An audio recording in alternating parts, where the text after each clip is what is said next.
নিজ নিজ সমাজে অর্থবহ পরিবর্তন আনতে এবং স্বপ্ন বাস্তবায়নে তরুণদের রাজনৈতিক কর্মকাণ্ডে আরও সক্রিয় অংশগ্রহণের আহ্বান জানিয়েছেন প্রধান উপদেষ্টা অধ্যাপক মোহাম্মদ ইউনূস।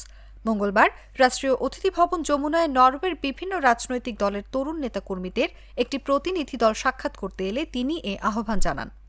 প্রধান উপদেষ্টা বলেন, আমরা তরুণদের রাজনীতিতে অংশগ্রহণে উৎসাহিত করছি, না হলে তারা নীতি নির্ধারণে সক্রিয় ভূমিকা রাখতে পারবে না।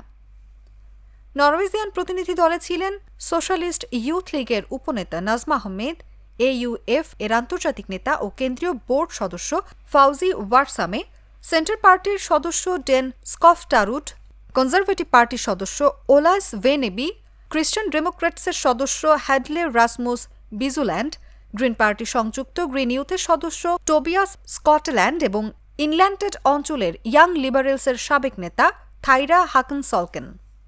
সাক্ষাৎকালে প্রতিনিধি দলের সদস্যরা বাংলাদেশের তরুণদের সঙ্গে সাক্ষাতের অভিজ্ঞতা তুলে ধরেন। তারা বলেন, অনেক বাংলাদেশি তরুণই তাদের জীবনে একবারও ভোট দিতে পারেননি। তারা জানতে চান তরুণদের ভোটাধিকার নিশ্চিত করতে বাংলাদেশের অন্তর্বর্তী সরকার কি পদক্ষেপ নিচ্ছে। প্রধান উপদেষ্টা বলেন, নতুন সরকারের প্রধান অঙ্গীকারই হল প্রাতিষ্ঠানিক সংস্কার। গত 15 বছর ধরে মানুষ ভোট দিতে পারেনি। টানা 3 মেয়াদে একটি ভুয়া ভোট ব্যবস্থা চালু ছিল। কর্তৃপক্ষ একে বিশাল সাফল্য বললেও বাস্তবে কেউই ভোট দিতে পারেননি। তরুণদের ভোটাধিকার নিশ্চিত করতে প্রাতিষ্ঠানিক সংস্কার অত্যাবশ্যক। প্রধান উপদেষ্টা বলেন, এটি আমাদের জন্য একটি রূপান্তর কাল। আমি শুধু আশা করি এই রূপান্তর দ্রুত শেষ হবে।